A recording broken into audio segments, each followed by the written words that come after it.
Good morning, everyone.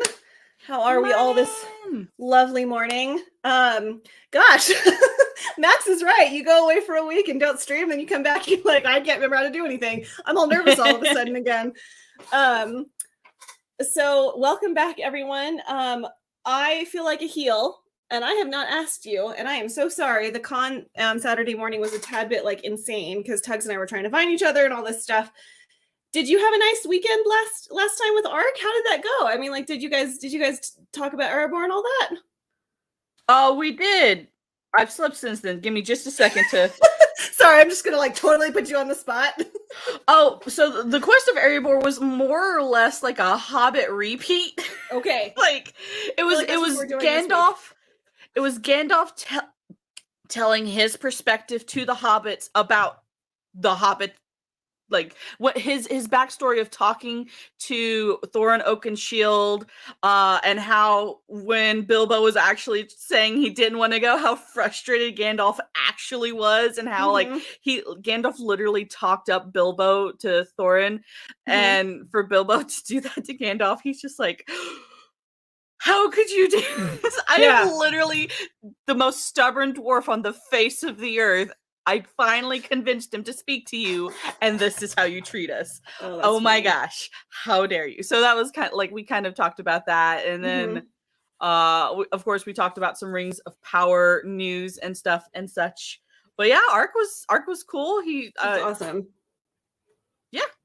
Awesome. It's good. I'm so sorry. Like, I had every intention of getting in chat and saying hello, but like my lift had to drop me off in like this kind of precarious and weird place, and I was like, where do I go? And it was a tad bit stressful. And then we were trying to find a comic creator for Max, and we couldn't find it, and then we finally did. So yeah, it was that first morning was a little bit insane. So, but I'm glad you guys had a good time. I will go watch the replay of that because I want to see what you guys talked about. So anyways, real quickly, I want to say hi to my chat. So Rosie, I believe, is lurking. Thank you, my darling. Sarah also said she's going to lurk while she packs. We appreciate that. The Thad that shouldn't be always dropping cool Lord of the Rings stuff. There apparently is a fan film. Yeah, I've heard good things about it. Have you? Okay, well, I need to go watch that. So yes, thank you, Thad that shouldn't be. Good morning, Jaden. Thank you for being here. Hello, big sis. Love you. Thank you for being here. Good morning, dear. I saw your poem on my Discord. I'm going to get to it, I promise. So don't think I'm neglecting you. I'm not. I've got a lot to catch up on my Discord, but you keep writing, lady. I'm so happy to see you guys like using. That's what I want my Discord to be like. To be this place where creators can come together and be like, hey, can I soundboard this off of you? I want to get feedback in this area. Like, I really want my Discord to be a place where you guys can come and like and talk to each other about the work you're doing, whether it be writing, whether it be like video editing, whether it be like if you're a songwriter, I don't care what it is. That's what I want my Discord to be for. So I'm so happy to see you guys using it for that. That was my ultimate goal with my Discord, even though it's tiny and it's a little bit lame. The fact that you guys are already doing that, just like, you have no idea how much joy that brings my heart. So so good on you, girl. Thank you for being here, Cajun. Yeah, go cause chaos. I'm too tired to cause chaos this morning. Hi, Salty. Thank you for being here so much. Okay, I think I got. Oh, hi, Johnny. Thank you for being here. Appreciate it. I'm surprised because I saw that you went live at like 1 a.m. this morning. Like, yeah, like I get notifications, and it could have been, I could have seen PM, and because I thought it was 1 a.m. my time that he went live. Maybe, I don't know. Oh, I thought about me. I was like, is my Twitch freaking out? What's wrong? No, I'm talking about Johnny. I saw Johnny going live. Well, I didn't see him this morning when I woke up and looked at my notifications. I was like, no wonder I never catch your stream. Yeah, no, we've had this talk. Like, he never streams when half of us are awake. I don't like. I want to see this crowd because, like, I'm like, who are you getting at that time in morning? I mean, I think that's like the Japanese, the Australian, maybe the Eastern countries is probably when they're up or. Hi, stuff. Roman. Good morning. Thank you. Thank you so much for being here. I slept 2.5 hours. I'm feeling good. I'm happy to hear that. I would fall apart. Johnny went live and the notifications didn't wake me up. That is sad. All right. Well, thank you all so much for being here. I deeply, deeply appreciate it. I think I saw Rosie ask. Stay tuned, girl. I'm getting there. Okay, I'm getting there. That's the process. But yes, it's in the back of my mind. So, definitely want to be independent, though. I want to be my own boss. So, I think I saw also Rosie ask about I think she was meaning about the con. I'm going to do that on my Saturday stream. We're going to have a post-con talk. So, yeah, that'll be tomorrow. We're going to do a post-con talk. So, I watch a Troubled Green to get in touch with my feminine side. Okay, happy to hear that. Hooray, Jacob. I'm glad I can give you that space. It's so weird. Good on you, man. Good on you. Yes, men getting in touch with their feminine side. We need more of that in this day and age. Yes. We have feminine things to talk about. First of all, however, let's go over something that we are cautiously optimistic about, that we're excited for. I should have had this pulled up. If you want, I can share my screen if you want. I've got them pulled up already. I got it. Hold on. I can do this. All right. Hi, A2. Hi, darling. Morning, love. Okay, so this one? Yeah. I'm cautiously optimistic about the War of the Rohirrim, the show that HBO, Warner Brothers is putting out. It's going to come out, I believe, next year. Right. Kaylee D is in the. Sorry, just a side note. I see Kaylee is in the chat. Happy birthday, Kaylee. Happy birthday, Kaylee. Oh my goodness, I didn't know it was your birthday. I hope you have a lovely day, sweetheart. I hope it's full of all the good things. Yeah, definitely. Happy birthday. Sorry, continue. No, you're fine. So the War of the Rohirrim is supposed to come out next year. And it's supposed to be like anime style, as far as I know. Like it's supposed to be animated. It's not going to be like live action, which I'm actually really looking forward to. I think that could be really cool. Like Salty loves the old animated Hobbit in particular. And I did watch it when I was little. I need to go rewatch it. And I watched the animated Lord of the Rings. So I think if it's done well, it can be a really good thing. And I think it's funny, Mando, and I didn't have a chance, unfortunately, to read this before, but you said that, like, it seems like Screen Rant is trying to point out that this show might give Rings of Power a serious run for their money. Yeah, because I think towards the end of the article, it even talks about how for years and years to come, the two are going to be compared with each other. That the War of the Rohirrim will be compared to Rings of Power, even though they're different. They're going to be compared with each other, and according to Screen Rant, most likely War of the Rohirrim is going to win out, because according to them, Rings of Power is just going to scope too much. It's just trying to do too much in too short of an amount of time. And War of the Rohirrim is just doing one story, one, a few set of characters, one timeline, and it's just gonna it's staying within its box. Yeah, it needs to stay within its box. And the thing is that I've heard from George the Giant Slayer is that we have a lot more of Peter Jackson's team. Like Philippa Boynes is on the writer team, like, and John Howe is part of this team. So we have people who actually give a crap about getting stuff right. Now, I mean, I know we have our issues with The Hobbit, but like, these people deeply care about Tolkien. They're not in this necessarily for a cash grab or making the next Game of Thrones. Like, these people actually care about what they're doing. So that's what I'm really excited for. Johnny says, cautiously excited about this show. would be nice to actually get some quality modern Lord of the Rings. I can't agree more. Mhm. And hi, Warwick. So nice to see you again. It was nice meeting you at the meetup for a brief time. So yeah, and I like, and this, okay, of course I can't. Can I make them bigger? Nope. Like even just this early artwork just looks so beautiful. And again, like going over like the relationship that we went over of Gondor and Rohan, like I'm just like, it would be so fascinating to see that play out in real time and see their war with the Easterlings. That would be really cool. If you go above the image, it actually even talks about they're going to kind of go over the War of the Rohirrim will provide more context for the land of Rohan, its history, and its people, and the relationship with Gondor. It's in the middle of that paragraph. Yeah. And it's only talking about Helm Hammerhand and the war between, of course, the Easterlings and all of that, and just it's not. And a little bit later in that paragraph, it's talking about it's not pushing the limits of what it can achieve. It's just staying in its box, and that's where it talks about that they think that that's gonna be where Rings of Power is gonna do its downfall. It's doing too much. It's doing way too much in a short amount of time. Yeah, well, and it's doing too much and cutting. It's simultaneously doing too much and cutting out too much. Because if you're going to condense can't even remember how long the Third Age is. At least 5,000 years, I think. Yeah. Okay. Roughly. The Second Age is long.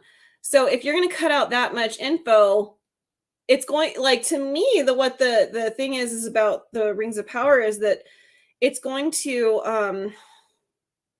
feel pithy. Like, it's not going to have the weight if you're cutting out that many thousands of years. Like, it's going to feel like, that's it. This is all we're getting when is so much happened.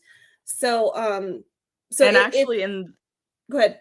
Oh, I was going to say in the other article about Game of Thrones failures, that was one of the points that it made, was that one of the reasons that Game of Thrones failed was because they changed the characters to where we didn't understand, and it was a character-driven story. Whereas they said if Rings of Power can be a character-driven story, that would be amazing, but they're creating too many new characters. They're doing too much, and we're not going to have a deep connection with the characters they're creating, because there are hundreds of characters, like the 20 that they're completely making up, plus the ones that we do know, plus the ones that only true hardcore fans might know. There's just too many people to talk about. And stuff. So we're not going to have a deep connection with any of them. Yeah, exactly. Well, and before we move on to this, like, I do want to point this out. So this was announced, and this is just pure speculation. I can't remember who said it because I was tagged in this by Tugs, but someone commented on my comment, and they said it would be really cool because it's like, well, Eowyn wasn't alive at this point in time.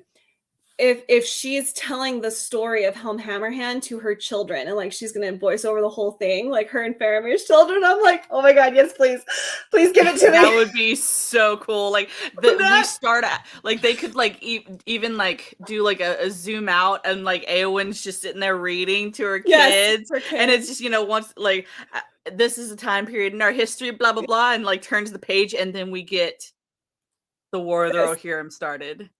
That would, I really hope that's true. I'm like, yes, give me a mom telling her kids about her history, because like as a nationalist historian, it's like that your identity is so tied up in like in your history, and like and obviously these kids have two different sets of history. Like Faramir's Gondor, like he's Gondor, and like she's Rohan. So like to have her telling like, this is our side of the story, this is our side of the family, this is why your uncle is king, like all these things, I'm like, yes, give it to me. So I hope that's true. I hope, because I'm really excited for her to be back. I really truly am.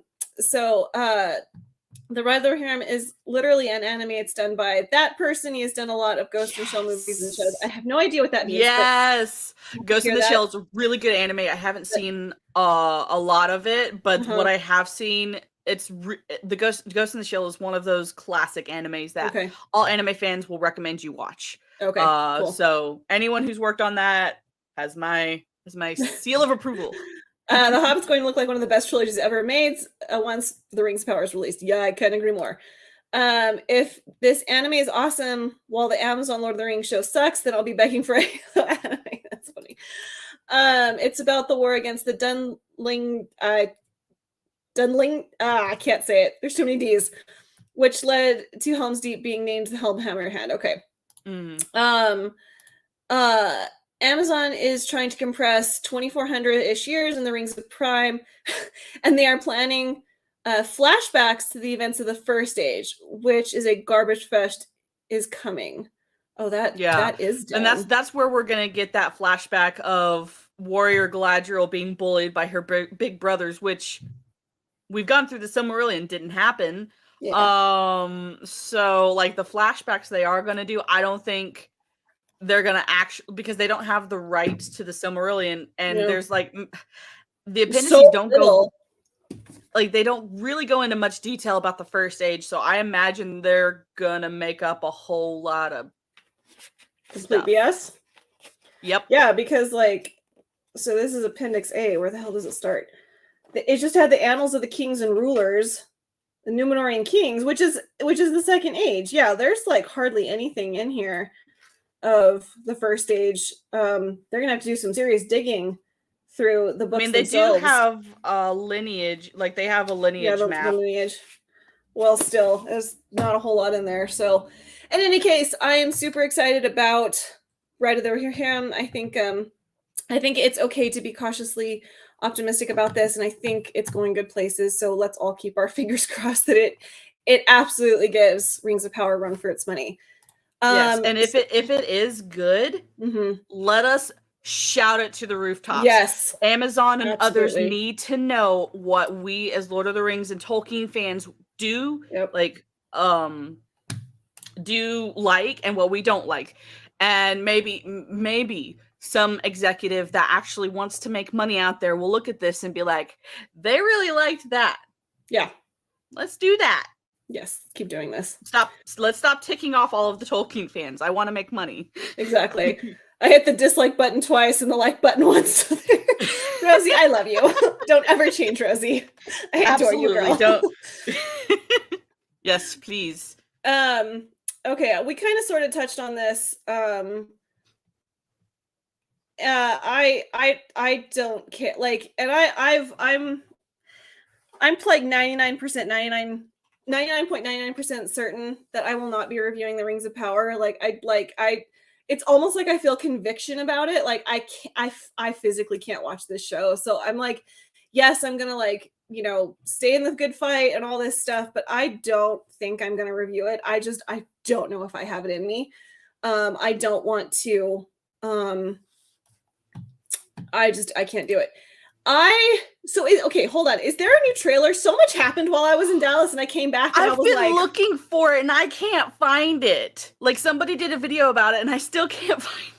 Okay, darling, if you put that in my Discord and tag me like in the Lord of the Rings section, I would deeply appreciate that. If you can drop that in my Discord, I would really don't review it unless it's great, but that's probably not going to happen. Oh, yeah, okay, yeah. Well, I have been asked by some of my followers and fans to review it because they want me to lose my mind like Az lost his mind to Batwoman.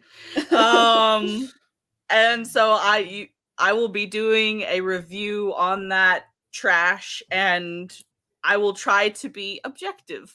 There you go. Yeah, I ain't defining my eyes with that crap. Yeah. So trailer, there was an Amazon ad. Yes. Okay. Yeah. I saw that one where it was basically an ad for Amazon, and I guess that was the trailer. I thought it was just an Amazon Lord of the Rings themed ad. So okay. Alrighty. Well, let's move on. We kind of touched on this, and I don't think that they're going to learn anything from the disaster that was Game of Thrones, and I didn't watch Game of Thrones, and I know nothing about it. So this is what I really wanted to go over because thank God I am finally represented. Sorry, that was dumb sounding. By female orcs. That is what I've always wanted. Not Galadriel, not Arwen, orcs. I really wanted to be represented by an orc because I didn't feel seen because there were no female orcs in Jackson's trilogy. But I will have to admit, I think the orcs look better than some of the stuff we've already seen. I kind of have to, like, Yeah. Some of them, like, okay, this looks good. I think that looks really good. This, I can't put my finger on it, but this just looks I'm getting Assassin's Creed vibes. Yeah, thank you. Yep. Yeah. Why? Why is he I didn't know the orcs were assassins. I think they're still being up for that. A2. A2. Hi, girl. I feel so empowered by the epitome of pure evil. I don't know about y'all, but that cloak looking fine. I'll take that over Galadriel's armor. Yeah, man. I mean, like, that cloak it just covers up all. It just needs to go a little bit further down, and it covers my butt, like all of it. It's just those color schemes, aren't they just divine? They're awesome. It's totally a winter. Fudgesicle. Absolutely. Real quickly, Brian, I think you sent me a $10 super chat, but I couldn't find it, but it was on my PayPal. So if you did, thank you so much. You did not have to do that. I don't know when you did it because I looked through my Streamlabs donations. I couldn't find anything. Thank you. Thank you so much. Thank you, Internet Dad. I appreciate that. You did not have to do that, but when you sent it, I know not, but I did get it, and so I really appreciate that. So, thank you, and good morning. I'm happy you're here. He looks like a zombie. He does look like a zombie. Or she, because we are assuming genders here. F this crap. Is that the guy from the new Thor movie? It's probably. Yeah, I wouldn't be surprised. An orc with a hoodie. I know. Yep. I mean, I feel so represented because I wear hoodies all the time. And girls are infamous for stealing their man's hoodie. So that's probably a girl because she probably stole it from her man. Probably stole it from her orc man who's off fighting the elves. Mm-hmm. You know what he also looks like? He looks like Moon Knight. That's what it is. He yes. There is a DC comic character called Ragman. Cross it with Assassin's Creed and you get where they stole the look from. Interesting. Good morning, Hail the Lore. Thank you so much for being here. I did a monthly donation, so it's repeating. Brian! Thank you. Oh, you didn't have to do that. Oh my gosh. Thank you so much. Well, you now have your first membership thing. Yeah. Thank you, Ryan. You didn't have to do that. Nirvad, yes. Thank you. Hi, Bunkwaddle. It's nice meeting you in Dallas. Just rolling through to drop a like and say keep it up. Also, whose Teespring is that from? Someone who doesn't know what they're doing. That's from them. Yeah, like this is just ridiculous. This looks okay. Like, I'll give them that. This looks okay. This looks like I feel like they put more detail into that than they did the first teaser trailer. Yeah, I agree. This looks like he kind of reminds me, what am I thinking of? The orcs that were with the Uruk-hai who were what am I trying to spit out? In the Two Towers that got killed outside Fangorn. Mm-hmm. He kind of reminds me of that. Where did my little bit like a goblin mix, maybe? Yeah. To me, that image in particular looks very goblin-like. He does, but he's so skinny. Why is he so skinny? I feel like my arms are bigger than his. Dang. I know. I'm like, seriously, dude? Okay, so I want to point this out because Lady G pointed this out on her Twitter. This is the Eye of Sauron. The Eye of Sauron did not show up until the Third Age, after Sauron had been like, his body had been destroyed when the ring was taken from him. So they're taking iconography from the Third Age and sticking it in the Second Age. Like, this should not be on here. Unless there's some other eye that I'm not aware of. This eye on their armor should not be there. I wonder if they're going to actually do the Eye of Sauron in the Second Age just because that's recognizable. I wouldn't put it past them. This looks like snake skin. I'm sorry. This skin is like bothering me. This looks okay. This looks like a helmet that they stole from like, I don't know. I think Ark had mentioned he thought that, or maybe it wasn't Ark. It was either Ark or somebody else that I can't remember. Was that this is imagery trying to confirm the origin of the orcs are actually fallen elves, Mm-hmm. and yeah, because that this looks like Elrond, right?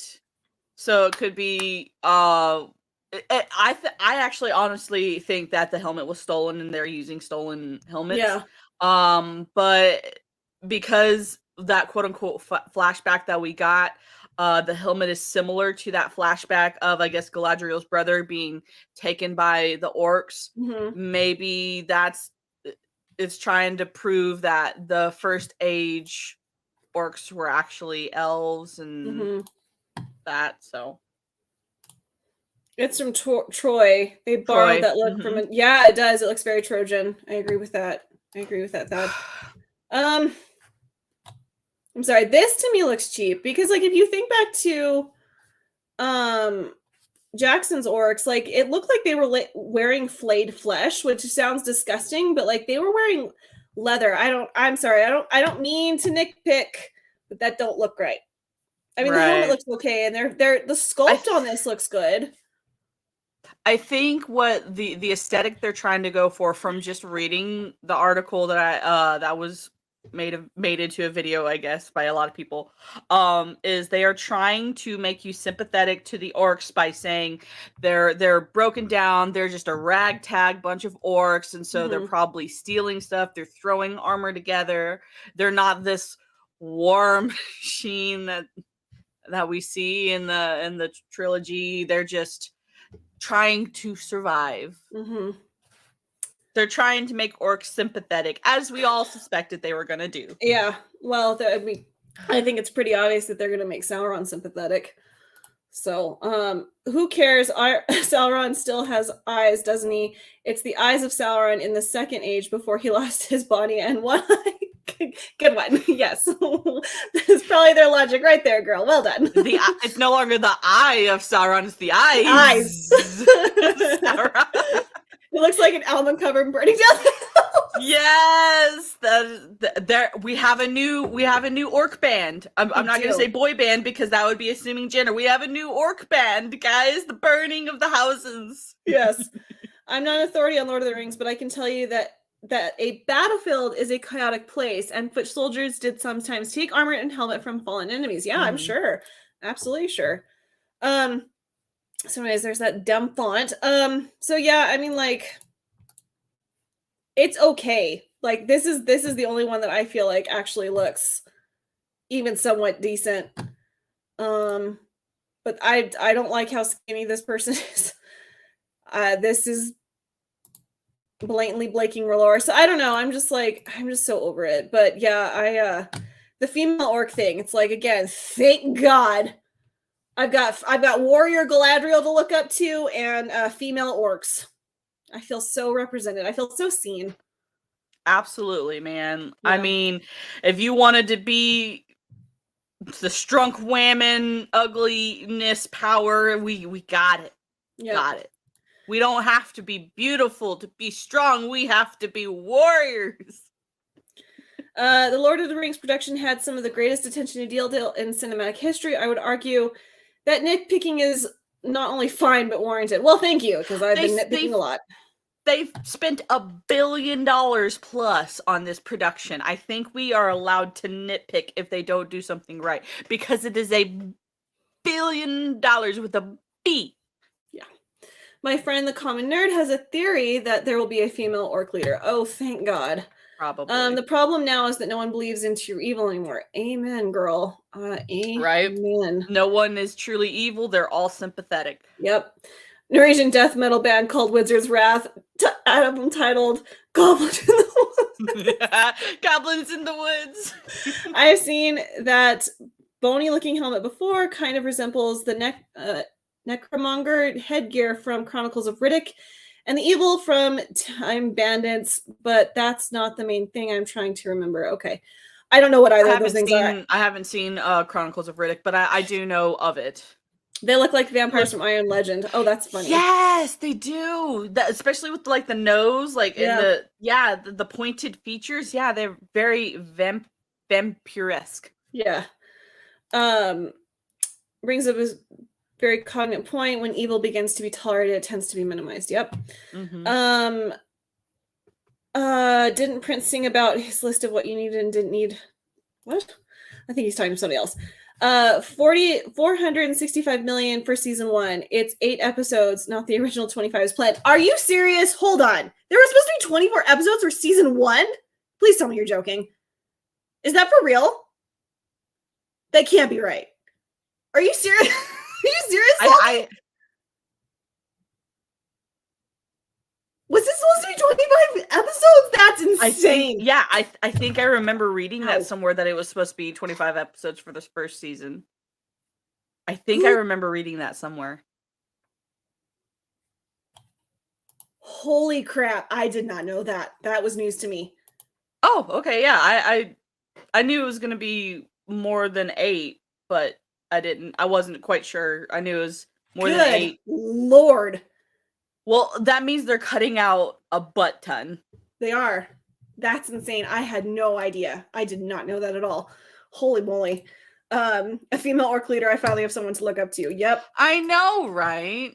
Okay. Well, good. Finally have someone we can look up to. Good Lord. Okay, no, I did not know that was supposed to be 25 episodes at all. That's insane. Well, all right. Well, we've biatched about stuff, but we're also, again, remaining cautiously optimistic about Wire to the Rohirrim. I think we should all definitely keep our eyes on that. And again, I think to a certain extent, some of these higher ups do pay attention to what we say on Twitter. So, like, if we're starting to get good vibes about the Ride of the Rohirrim, we need to be vocal about that. I agree with you, Mando. We need to be shouting it from the rooftops. Like, tell them this is what we want. And again, like, money talks. Money talks. If we go support that, thank you, Hilda Laura. I appreciate that. We hopefully maybe we can get some good stuff. That would be really. And then the message took precedence over an illusion that was in Middle Earth. Yep. Hope for animated. Amen, Salty. Amen. I definitely us anime and manga fans have been waiting for this time to come for years upon end. All of the bullying and all of the being made fun of for being an anime fan was worth it. Right. I'm hopefully gonna get back into Sailor Moon. Nobody rush me on this process. I'll get to it in my own time, but I would like to get back into Sailor Moon. Because I enjoyed that in high school. So yeah, Sailor Moon was definitely a good one. All right, so let's actually get into why we're here this morning, and that is the hunt for the One Ring. And Amanda and I are going to be really honest. This was an incredibly boring chapter. It was. This, of all the things that Christopher put in here, I'm like, why this? This was boring. Go ahead. Yeah. It's basically the hunt for the ring from the ring wraith's perspective, more or less. That's kind of it. Their travels. Did you like it, Rosie? Well, that's good. I read it twice and I hardly absorbed it. I was like, why is this necessary? It's sweet that Christopher took the time to make sure that his father's works were preserved.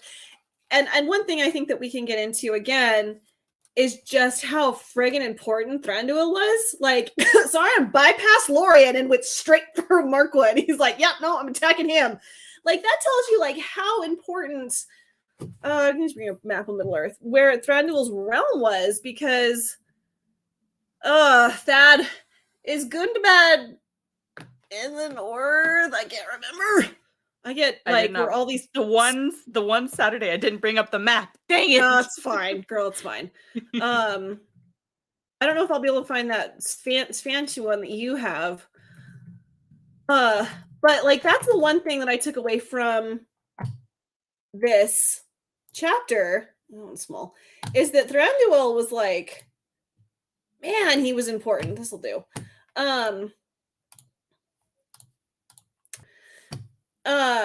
I can't get any closer than that, but all right, where's Mirkwood? Where is it? Well, your mouse was over it. Up slightly where all those trees are. Oh, okay. Oh, here we go. Here we go. Sorry, I'm getting there. I forget that Mirkwood's up here. I always think it's going to be down here. I don't know why I have like that flipped in my mind. Yeah, he's like, Sauron's like, yeah, no, we don't need to go to Lorien. I'm just going to go straight for this. And so, I mean, that does tell you how like important Thranduil was in guarding the North, because Sauron saw him as a threat. Mm-hmm. And like, and I don't know, I just I feel like I remember Thranduil and like the way that they had Paisley, I think that's his name, portray him got some flack, but now I'm like, no, that was actually pretty accurate. Like, well, it's comparing casual movie fans to actual book reading people like us who like to read the histories, who like to read the background of different characters and stuff. But if you're just a casual movie going fan and you're just like, oh, sword fighting, elves, orcs, XYZ, and you look at Thranduil and you're like, oh, he's kind of sassy. Yeah. But then you understand the dude has literally lived for a very long time and seen a lot of people die, and I would be a little sassy too. Yeah, I'd be salty too. If you look at the map, the elves of Mirkwood occupy a strategically important position in that huge, wide open area. Yeah, okay, so I know that they were guarding the north because Lee Pace. All right, thank you. I just said his name backwards. What was I gonna? I lost my train of thought. Oh, because I mean, Morgoth's realm was up here, so there was still a lot of like evil that was creeping out of the north, and so Mirkwood was really defending that last stretch of land. So that, if anything important came out of this chapter, I was like, wow, Thranduil's and Mirkwood and those elves and their defense of the north is really important. Because again, he's just like, nah, I'm going past Lorien. Doesn't matter. Yeah, and just kind of how, I was just going to say, I found it interesting, the different versions.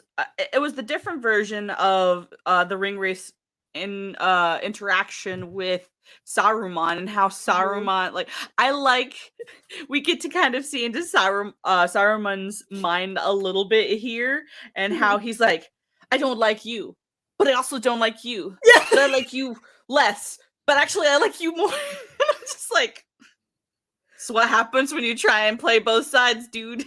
Yep, exactly. Well, and I thought it's intriguing that like we hear the voice of Sauron, and I've struggled with that concept for as many times as I've read Lord of the Rings. Like, I feel like that's kind of an odd thing to talk about, the voice of Sauron, but like that he has this like very enchanting way of talking, and that people listen to him when they do. And that he literally talked down the Ringwraiths, and they knew that they could not breach Orthanc without a larger force. That to me was fascinating. Just stopped by to say hi to y'all along with the Fellowship. Thank you so much, Mike Likes Tacos.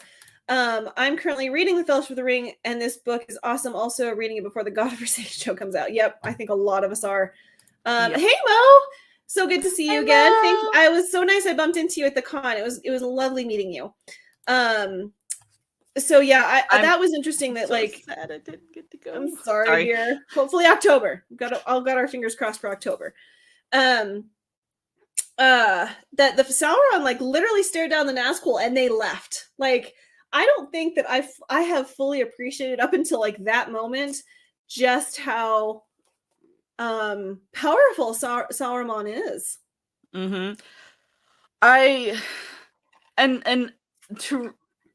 For the captain of the Ringwraiths to be like, nah, man, he's on our side. We can trust what he says. Of course, that's only one version of the story. The other version was, they just didn't have time to try and do anything. But just how well Sauron, granted, he was also dumb in a lot of different areas, but to understand how well Saruman was able to hide his deception from Gandalf and the White Council, but also like from Sauron, because he was trying to go against Sauron and the White Council like at the same time, and so like not to bump him up too much, but gotta give some props to Saruman for how clever and how smart he was. Granted, I feel like also in this chapter we find out how immature he is. He's like, Gandalf's smoking that pipe weed, and now I'm going to go smoke that pipe weed in secret. I know, he was so childish. Thank you so much for being here, Bruce. We deeply, deeply appreciate it. And good morning, Lyle Hammock. We have we have a lovingly disagreeing relationship on Salty's channel. I am so happy you're here. Thank you so much for being here. I really do deeply appreciate it. I hope you are well. You guys should come to Boston in August. We'll meet up in the convention center and go wait in Gene's line together. I would love to go to Boston. Unfortunately, I can't. I adore Boston. I love Boston so much. I am dying to get back to Boston. So I anyone who's going to Boston, please take so many photos. I'm going to be living vicariously through you. Please go to the library. That library is so beautiful. Okay, anyways, I'm done. I've only been through Boston, so like I've never actually gotten to like I say I've been through Boston, but I've never actually been like to Boston. But I unfortunately like I have to save everything and do everything I can to get to Orlando. Same here, it's girl. Orlando or bust. Yeah, no, same here. I've been fortunate enough. I've stayed in Boston a couple days, but I'm also a historian of Boston. I study the South Boston Irish, so I have a very deep love of Boston, deep in my heart. I would never want to live there. No desire to live there, but I really do love Boston. So much incredible history. So yeah, I'm gonna be jealous of everyone who's gonna get to go to Boston. We love you too, Lacey. Thank you. I plan on going to Orlando. Good. I'm good. I will be happy to meet you guys. So yeah, no, I think that like that's the overall. And hold on, that said something about this chapter. One of the main things this chapter conveys is how hands-on and detail-oriented Sauron was when managing his forces. Absolutely. And I guess, we say it's boring, and it was. I mean, it was dry. I just, we had such like, I had so many sticky notes for the first half, and I have got one for this chapter. And I'm like, can we go back to Sister Wives, even though it was gross? Yes, the chapter about Sister Wives. Man. And the meme, like I've seen a couple of memes about that now too, and I'm just like, I understand that meme in a very different way now. I get it now. Also, I will forever be sad we didn't get more of Elrond and Celebrian. It's just me. Oh, drink, because I said Elrond. Oh.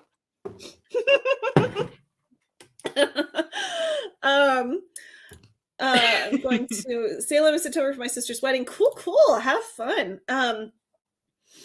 So yeah, and also, I thought was interesting is that, you kind of get the sense in Jackson's trilogy that the bridge at Osgiliath was broken by Sauron's forces. But actually, it turns out it was Faramir and Boromir who broke the bridge to stop the advance of Sauron. I was like, that's interesting. I didn't realize it was them. And that makes total sense now. And sorry, go ahead. No, you go ahead. Well, I just, he literally says in here that Sauron found Gondor too prepared. Like he knew, Sauron knew he couldn't defeat Gondor, which I think is fascinating because one of my gripes about the movie is that I'm sorry, Gondor comes off as kind of weak in Jackson's trilogy. I'm like, how many soldiers did you all have? Like when they're shooting their arrows at the towers and Gandalf comes up behind them and says, shoot the trolls. I'm like, how stupid are you people? Like, really? Have you guys never been in battle? Like I found that interesting. I was like, Denethor was actually more prepared than Jackson gave him credit for. Yeah, and like I feel like in Jackson's trilogy, Denethor is seen as weak and dumb and just almost evil, but not like quite. Lost. He's lost. Right.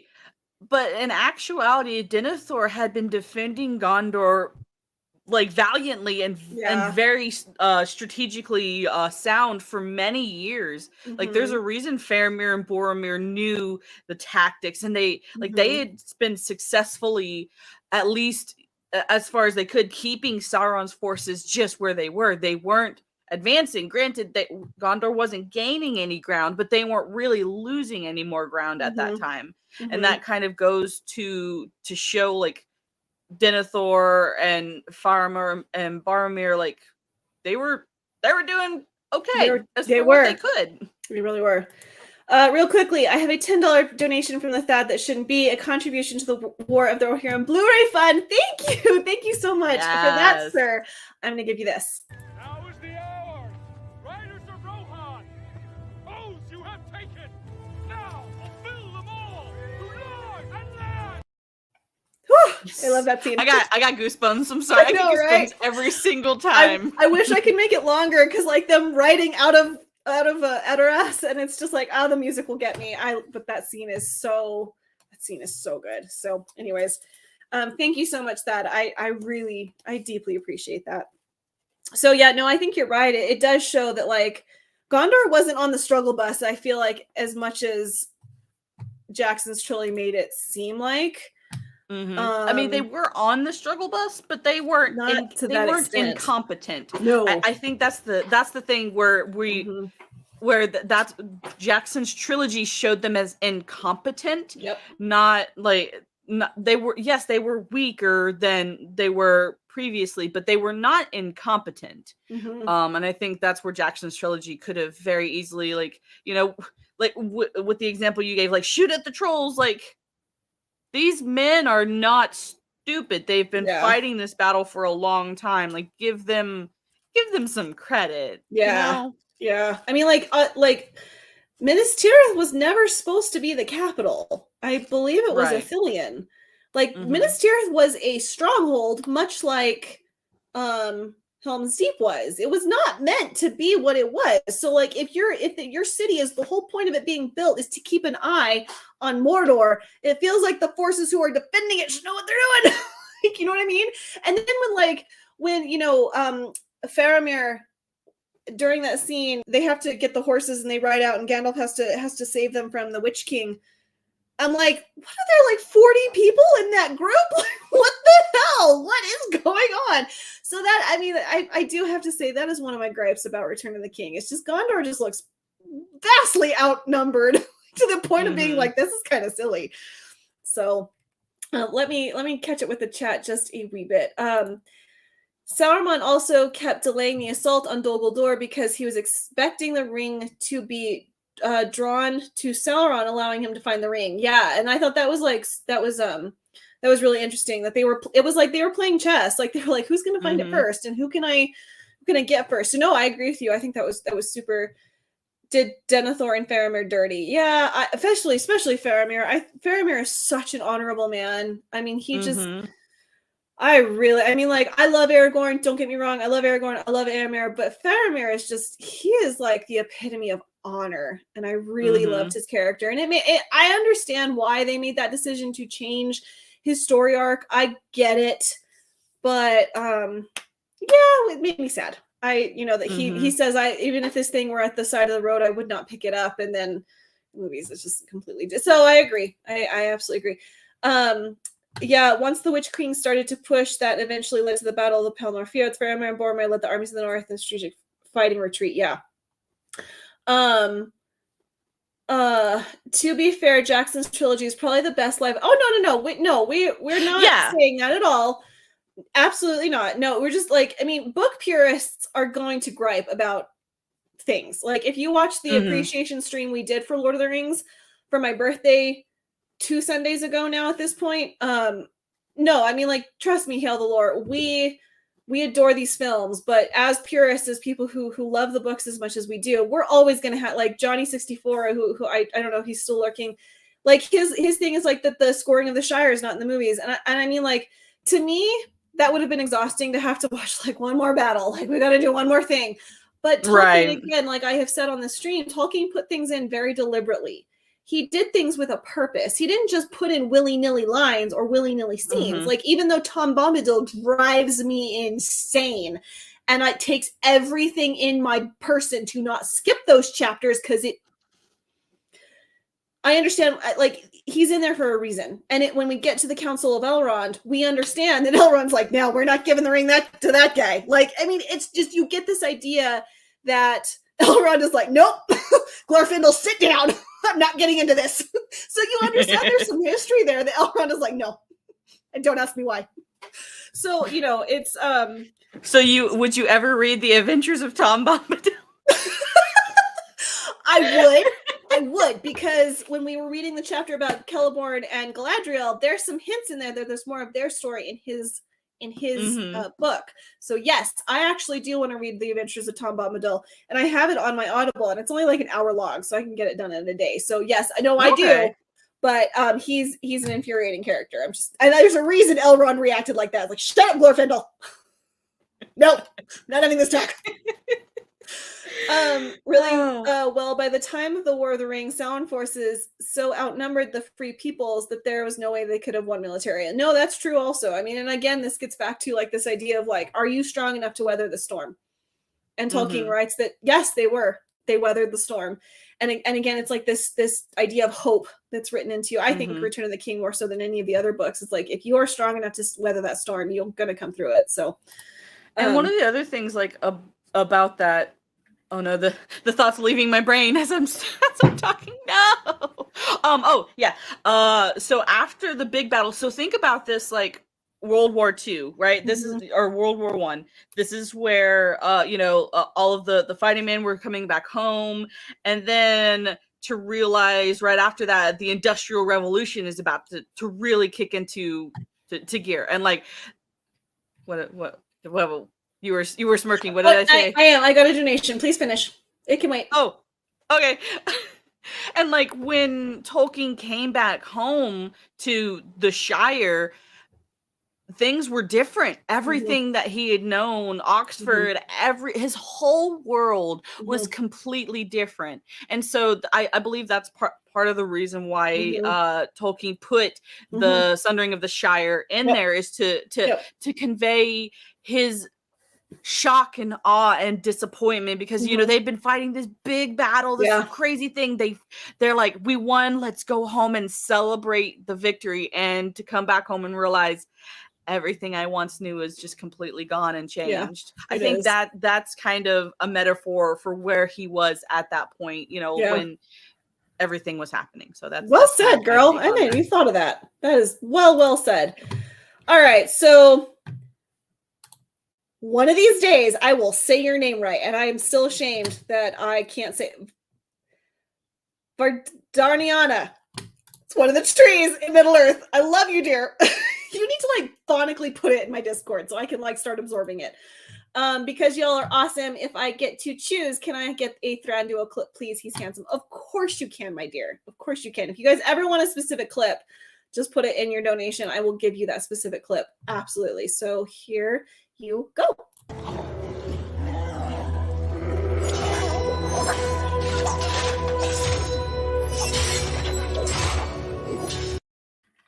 I love that scene. That music was so haunting. It was really sad. Gosh, you guys are on absolute fire this morning.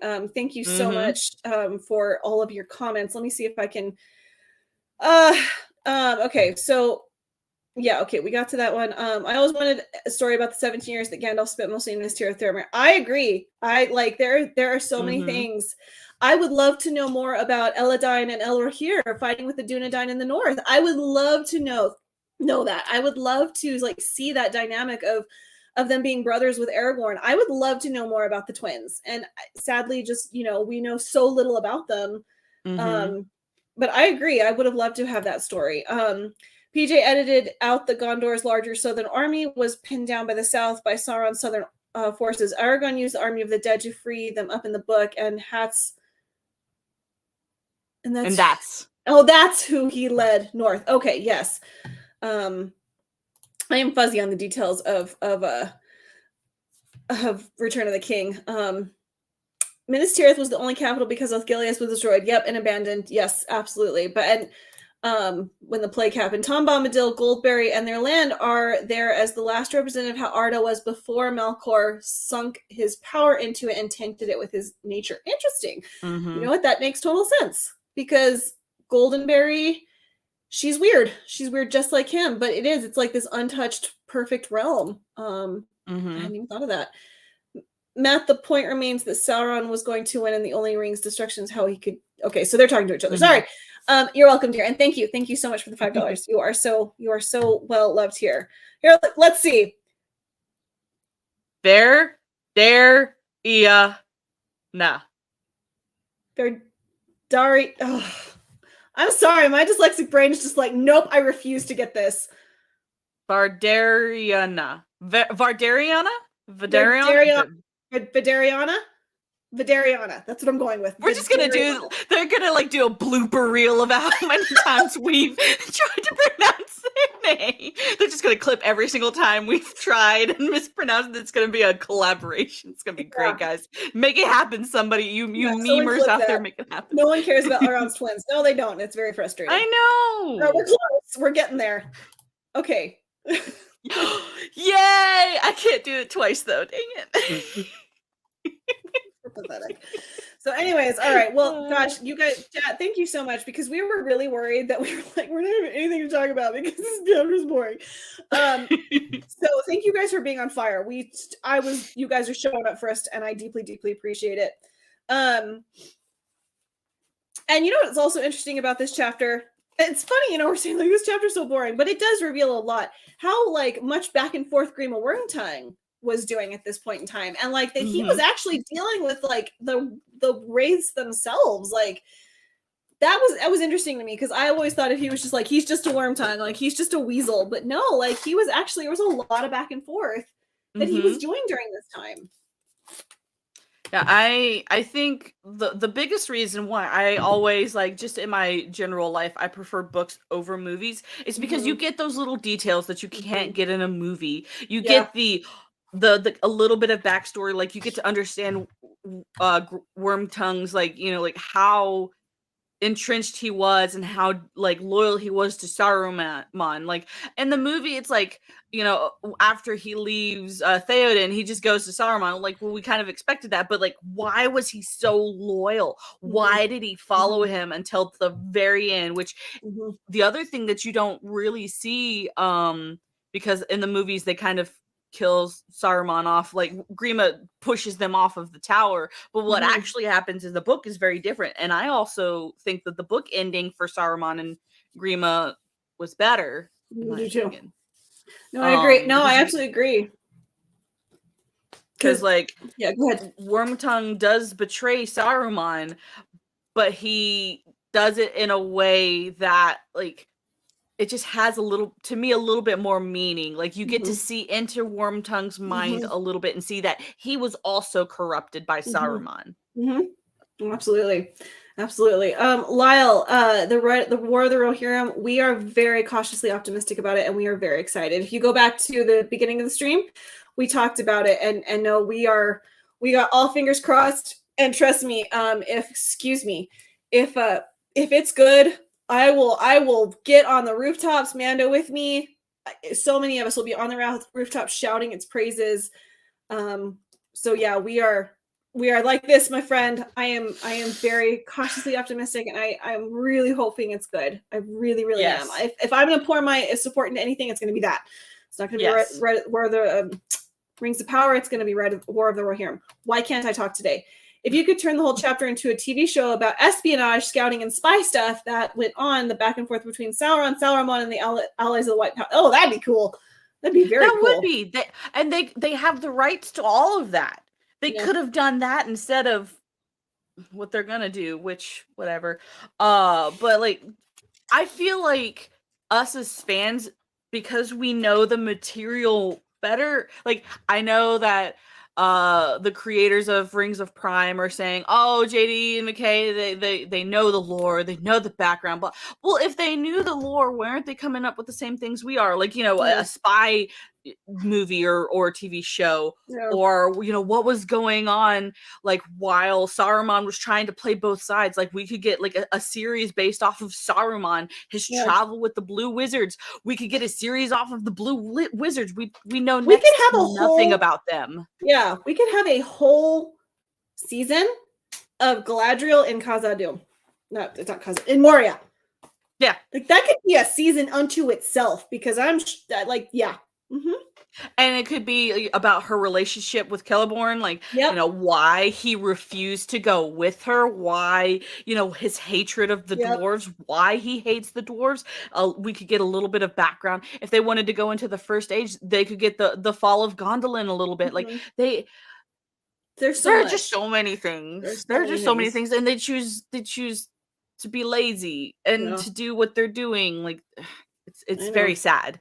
Like all of the material they have access to, and they choose to just poop on the fans, because like we could give them, like, we have good ideas, if they'd listen to the fans, be like, here's what we want, we will give you, here's an idea, we will pay you money to see this idea, like, do the thing. Do you not want money? Well, and even Johnny, during the Orlando meetup, when Gina was there, I was watching one of the G&G streams at like the house where they were all sitting together. It was him, Ryan, Jeremy, and I think Jay or Josiah. It was someone.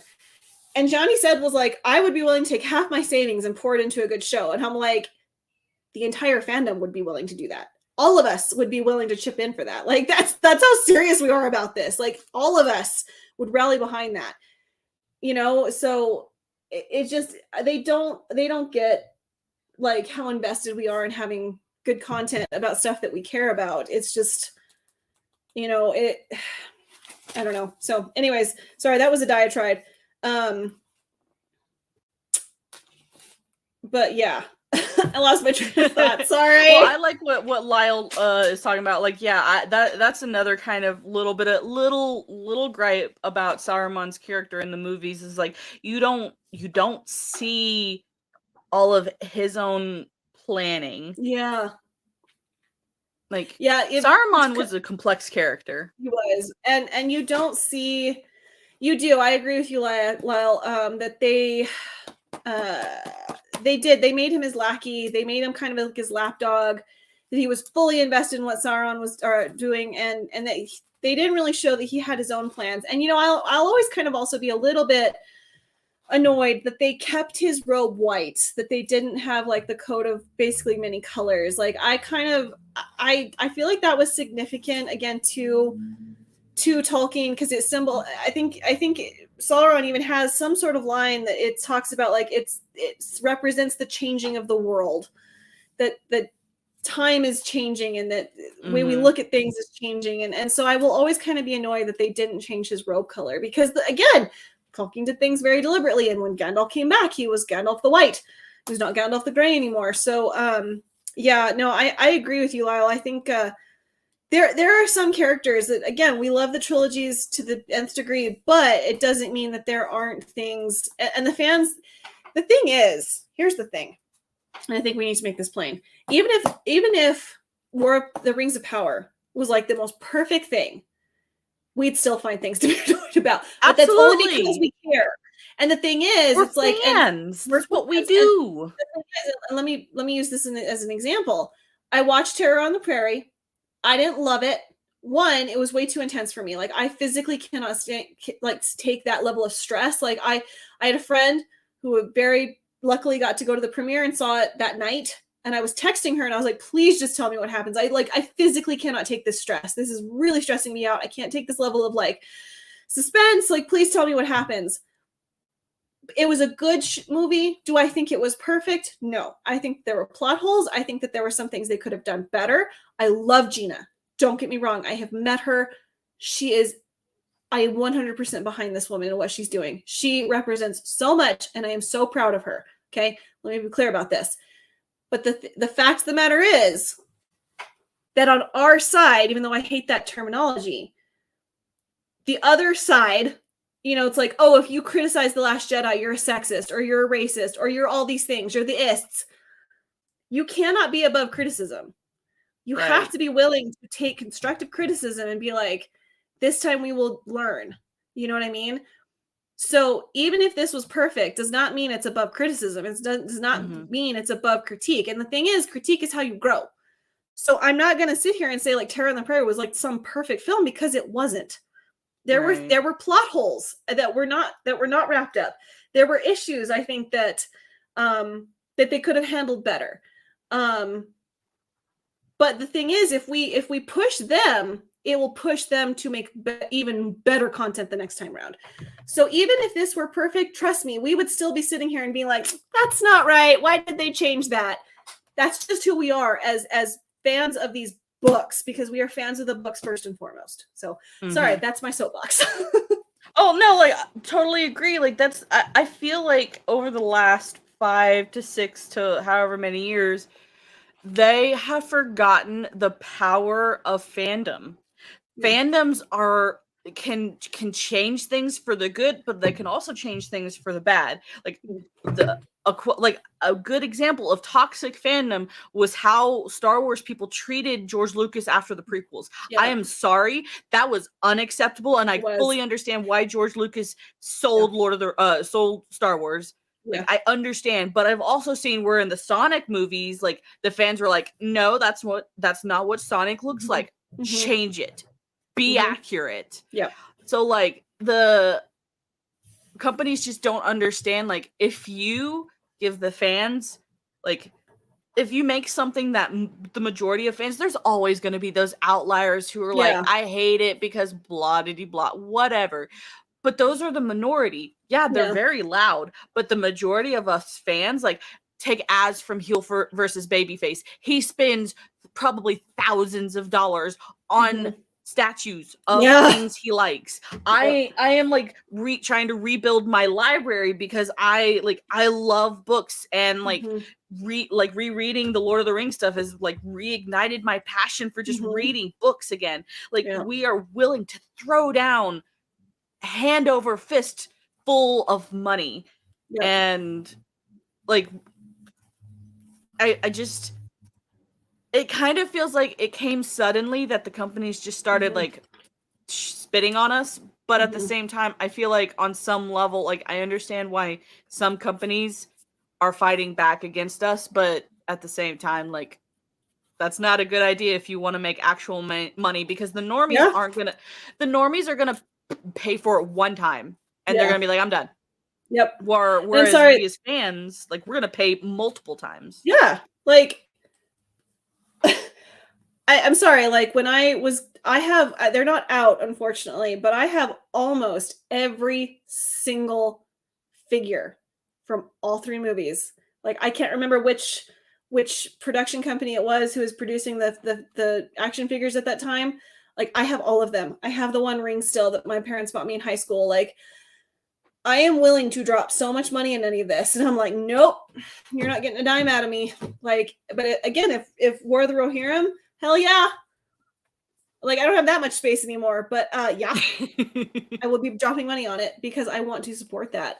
So yeah, I do think that the corporations have just they forgot that they need us. I saw someone up here say that's why Top Gun Maverick was succeeded. They cared about the fans. So I finally got to see Top Gun Maverick in Dallas, and let me just say, yes, they did. I've never seen the first one, and I'm going to now because I want to understand all the little things. But man, talk about like I heard like there were so many people behind us who were like clapping at the weirdest times and like hooting and hollering, and I was like, okay, clearly they're happy, so I'm happy, you know. And then like, and that Tom Cruise, I don't like Tom Cruise, but he came out and said like, we made this for you. It's like, God, that's the level of respect. That I have issues with him personally, but man, does he know what he's doing? He cares deeply. All we want to see is a good show. We would pay to see it. Absolutely. It's lonely being the only one who has hope for Rings to Power. Dude, sometimes you know you gotta stand by yourself, but I appreciate your hope. I wish I had something. If you want, I will try whenever I do the review of Rings of Power, I will try to be as center of the road as I can, because I also my husband is a normie and he's probably going to hopefully watch it with me. please, dear. And he'll be like, it will help me because he also thinks critically, but I'm going to try and be as center of the road as possible. I will critique it. I will say if it's terrible, but I will also try and give it its props. Yeah. So like, absolutely. I wanted them to have a line about if you break the white light, you see the many colors. That's what I was thinking of. He tells Gandalf, and Gandalf reply, he who has to break something has left the path of wisdom. Thank you so much, Lyle. I could not think of that line. That was such a that's such a deep line. I love that line. You know, if I skimmed over some of my notes on this chapter, and while yes, Sauron intended to win the War of the Ring, he also was using it as a distraction to discover a search for the ring. Absolutely. I loved the prequels. I was very young when they came out, and I support what George Lucas 100%. Poor man was probably really regretting telling Star Wars to Disney. Yeah, now he probably is, and I agree. I'm a prequel girl. Like, I mean, I like the movies. I love the books more. But I'm a prequel girl. I just love that whole era because I love political stuff, and I love the political history that went into the prequel era. So yeah, I love the books from that era. That whole era is my. I agree with you and don't mean anything. Even if I like it, it should be immune for criticism. Oh, yeah, totally. Shouldn't be, yes. These corporations think they control fandom. They do, and they absolutely do. And that's the thing. It's what's been so incredible is seeing the backlash of us. It's like, no, you don't. And I mean, again, I hope that this is not false hope. I hope that I'm keeping my head about me, but I really do pray and hope that that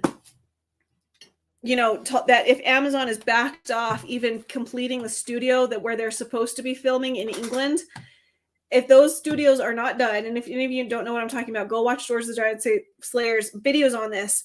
The studios where they should be in pre-production and shooting season 2 right now, and they're not. And because the studios that Amazon is building themselves, that these will be Amazon studios. All the work is stalled. All they have are concrete base like floors. They don't have any walls up, nothing. And the level of I would say detail that has to go into building something that massive, I don't see how they could get it done in time for September. Well, they also screwed over the studios that they were working with previously. Yeah. Like watch George the Giant Slayer's video on how they freaking screwed the studio that filmed the original trilogy and stuff. It's sickening. It is what they did to those people. And so so there's that issue. And I really hope, I mean, again, it's not false hope, but I really hope that it's accurate that Amazon is waiting to see because OneRing.net has put this. They said this on their Twitch, and they are in bed with Amazon. Sorry, let's just be honest. They're in bed with Amazon. The OneRing.net has reported that Amazon is waiting to even start pre-production on season 2 to see if this is a success. So if this bombs, and that's also why I'm just I'm putting my foot down. I'm not going to review this. I don't want to do it on the high seas. I just don't want to do it. I don't want to give them the satisfaction of numbers. And that's why I'm just over it. So if that's true, talk about a win for fandom. You know what I mean? Yeah. And I understand your reasoning, and more power to you. Like I said, I've been asked to multiple times. Yeah, and if it builds your channel, more power to you. Yeah, as far as fandom has gone though, for just me, personally, I tend to just do the wait and see method. I won't have an opinion. I won't say anything until after the things come out. But when it comes to Lord of the Rings, as I know this is going to seem weird, but as a C.S. Lewis, I consider myself a C.S. Lewis person. Out of respect for C.S. Lewis, I know that he would not stand for what's happening to Tolkien's work. I was very vocal and I criticized the movies about Chronicles of Narnia when they came out. Yeah. And I'm doing the same because I have to stand by those principles. What they are doing to Tolkien is disrespectful, dishonest, and just downright dirty. It's not okay, and I'm gonna scream it from the rooftops. Yeah. But I also understand people don't support them with your money. Don't do that. Yeah. Fine. Yeah, absolutely. Hi, Freddie. I'm good. I kicked it last night and it kind of hurts, so that tells me it's not fully healed yet, but I'm all right. The best thing that can happen is this show fail and they just pull the plug. Honestly, that's kind of what I'm hoping. Mm-hmm. Absolutely.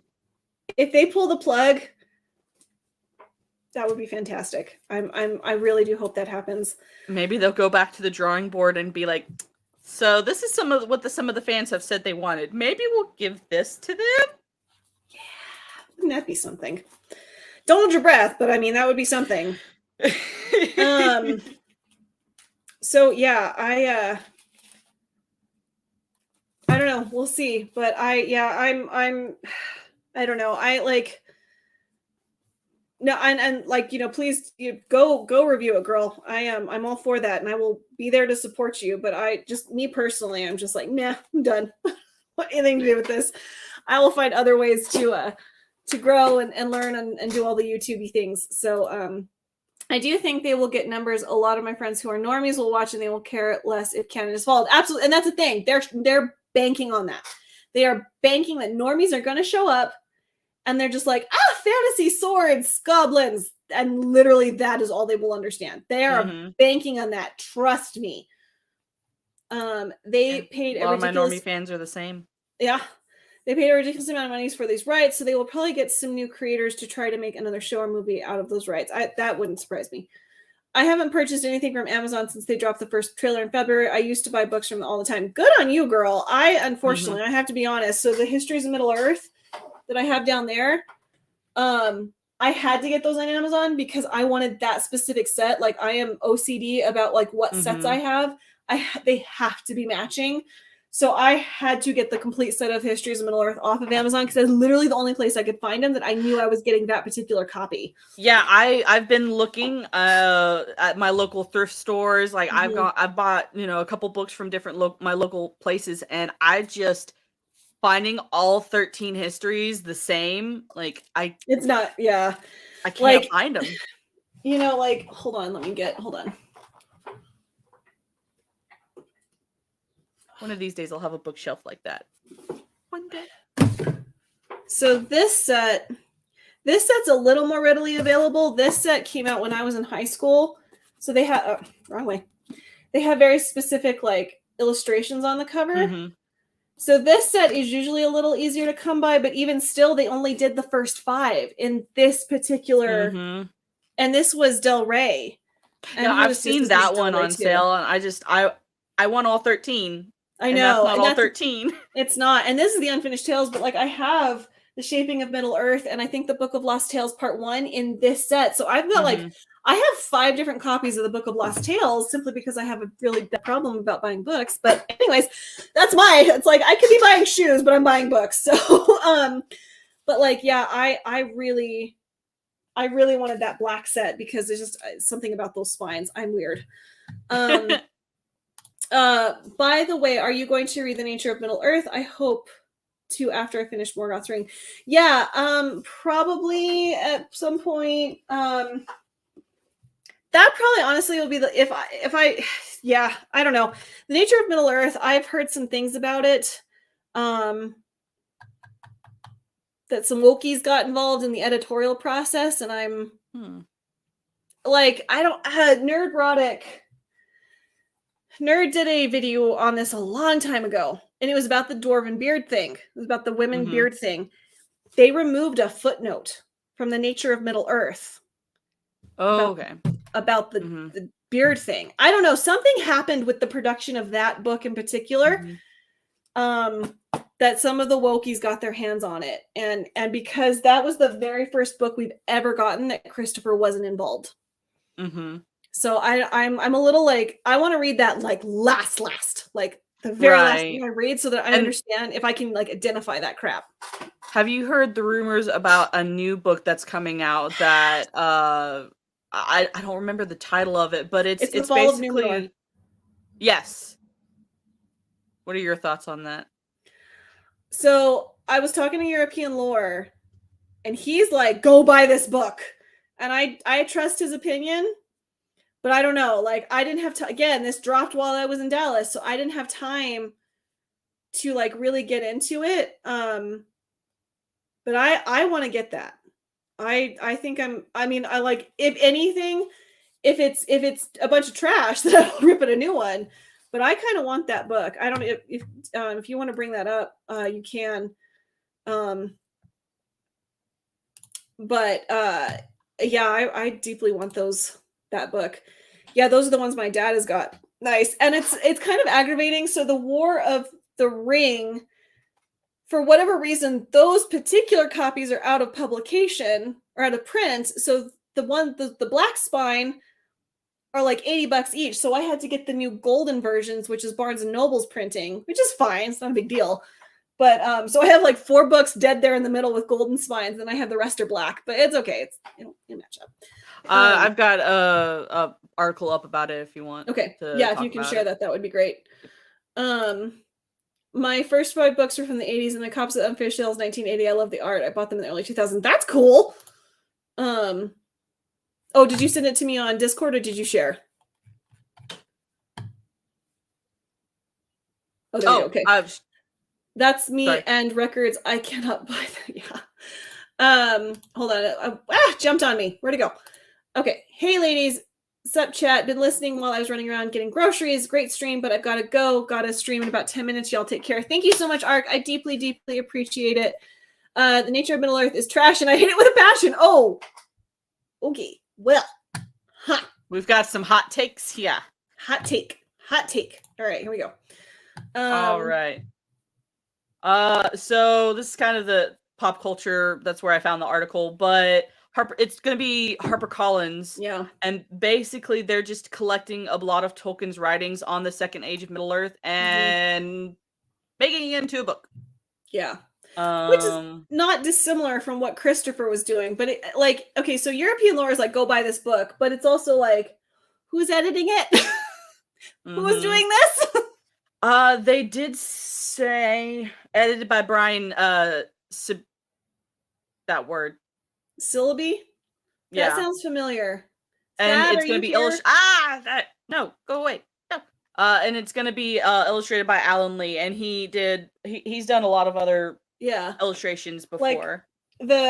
So my big set, I believe, is Lee, and I believe my little set of the Histories of Middle Earth, so that's the Fall of Gondolin, the Children of Hurin, and Beren and Luthien, that's all Alan Lee. So I mean, they're gorgeous. I mean, those are my display sets. I don't ever take those out unless I'm taking a pictures for my bookstagram. But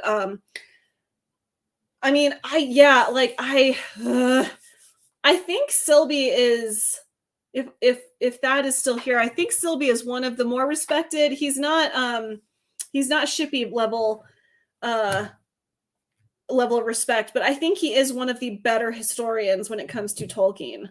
That was my impression when I was kind of doing like some just basic research on the guy. It seems he is more respected than the Tolkien professor.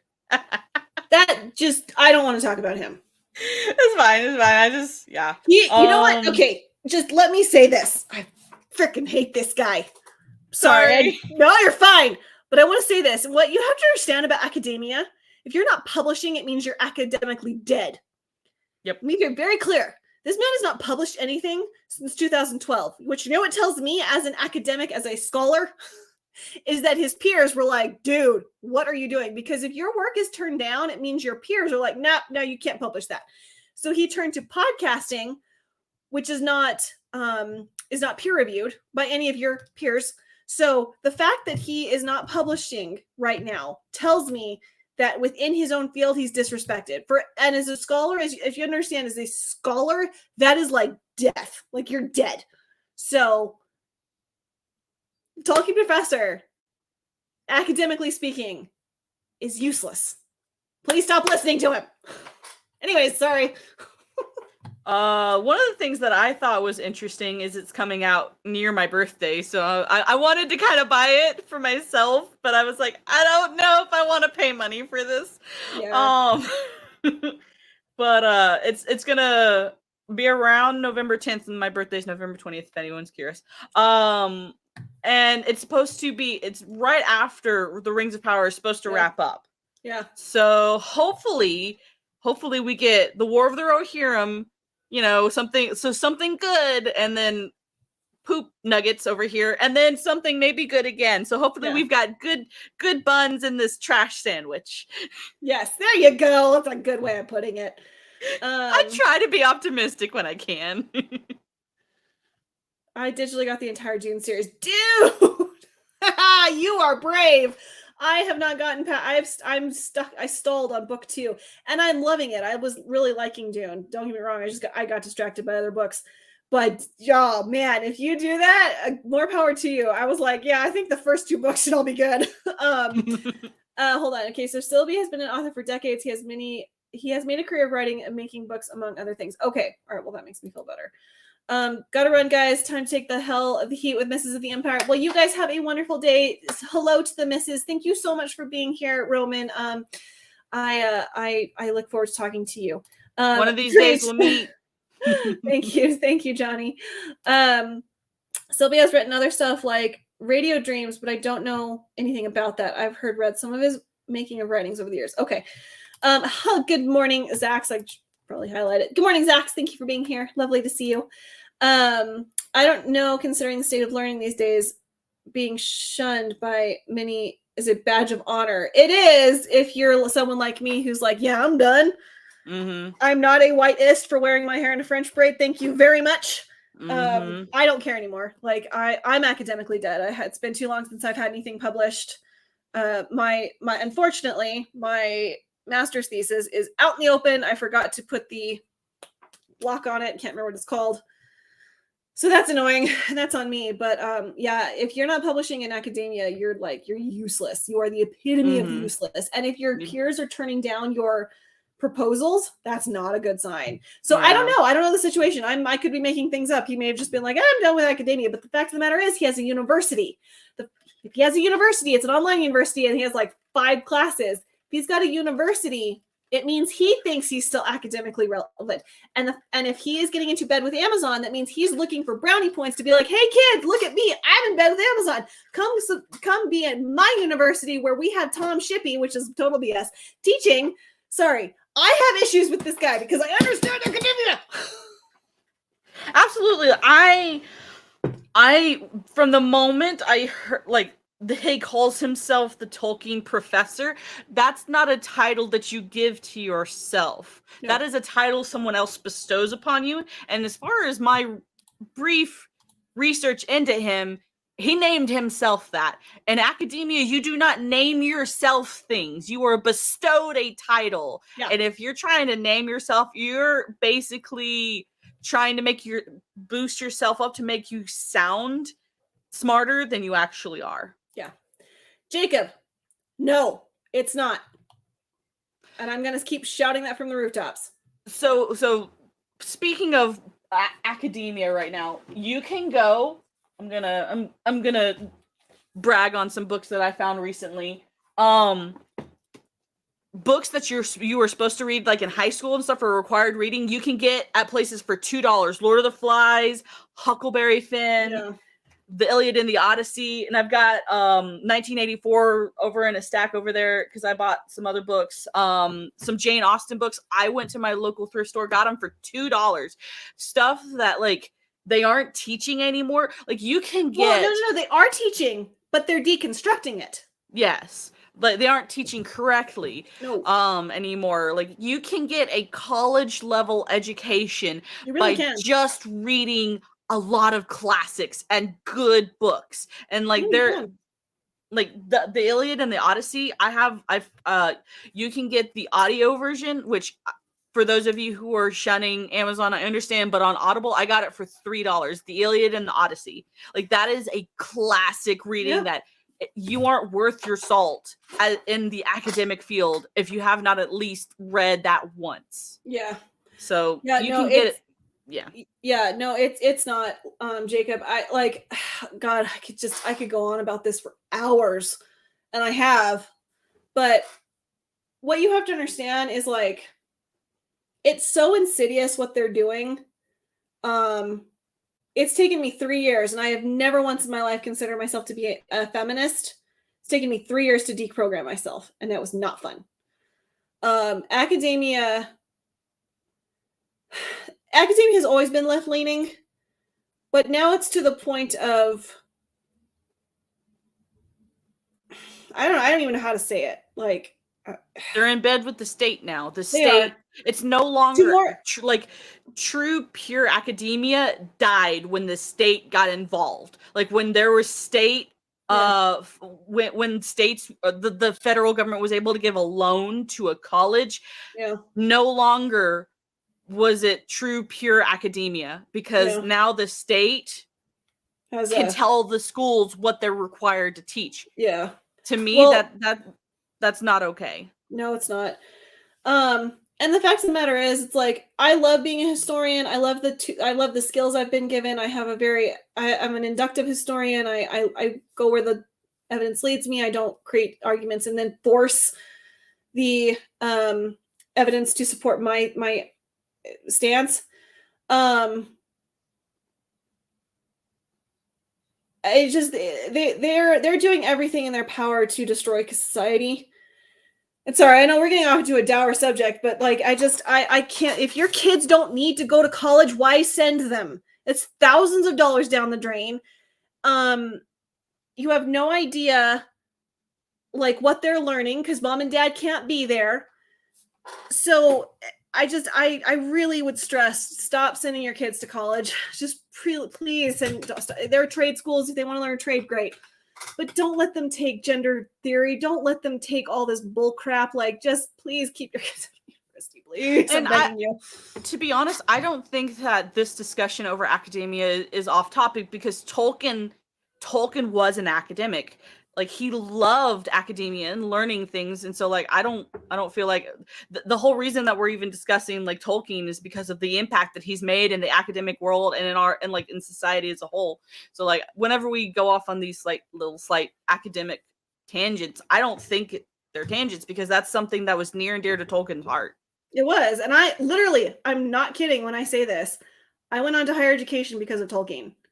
He was my inspiration. I went on to a master's and I attempted 2 PhDs and that didn't work out, but that's okay because of Tolkien. I am the woman I am because of Tolkien. Like, no joke. I'm not exaggerating when I say that. So, I don't blame you. I can't recommend it. Yeah, I know, girl. If you have iTunes, you can buy audiobooks to Apple and not give it. It's true. I didn't know that. You can. So Apple has audiobooks. The problem is that I hate to say it, but you do get a discount with Audible. They're cheaper. And just like, if you're on a budget, like it helps having a cheaper price. Like, like on iTunes, they can be $40 on Audible. They're $20 and sometimes cheaper. So, or for those of you, like I have a local Barnes & Noble. Barnes & Noble has their version of an Amazon Amazon Kindle. Like they have a Nook. Yeah. They have audio versions of books. So like if you want a direct competitor to Amazon, and Barnes & Noble. Chirp is a good one. There's a new Christian one. I think it's called ChristianAudiobooks.com. It's the exact same price as Audible. And obviously their library is quite small. So Chirp and ChristianAudiobooks.com might be places to go if you're interested in having audiobooks and not giving your money to Amazon. I actually have discontinued my Audible. What am I trying to spit out? Membership. Because I have 450 books that I kind of need to read. And I need to stop getting new ones before I have a lot of books that I need to read. There's kind of a lot of them. And I need to stop buying new ones. Because I do. I'm like, oh, books, shiny. I'm gonna go find more books. So, thank you so much. I don't know if I've ever seen you in my chat before, but indoctrination knows it is. That is the end of it. I'm also so glad I was homeschooled until 7th grade. Gave me a good foundation. I learned more from my family. Yeah, I was homeschooled as well for a little while. Yeah, homeschooling, I'm sorry, is the way to go. I went to school in the 90s. And when I was in Marines, I could see the trend happening even then. Yeah, I mean, my mom was in school in the 80s. It was happening then.